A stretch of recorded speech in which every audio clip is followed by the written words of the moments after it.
Dogman was like, yeah, this could, you know why? Because it was familiar. It sounded like all those other records that Brendan had been producing.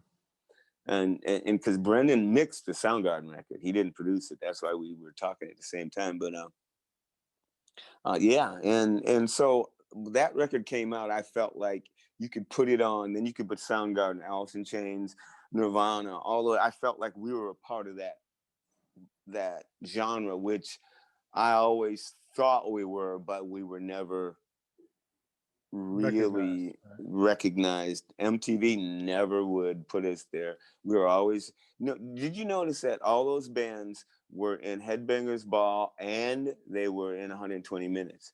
Any band that got into 120 minutes always sold.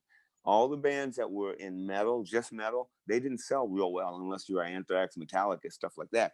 But if you weren't pure up metal, you're just, our guitars are heavy. So, they're metal. They're on Metal Blade. And we weren't metal at all. We were no more metal than Soundgarden was. But Soundgarden was alternative.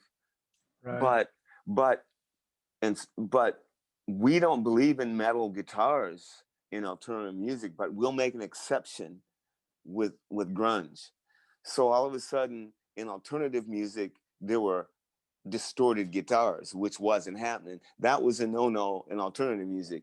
Turn that distortion up, that metal. So you're a metal band. Get over there. But grunge changed that. Nirvana came out with they were just as metal as anybody was. But all those bands got the pass, and they named it. Not Seattle named it.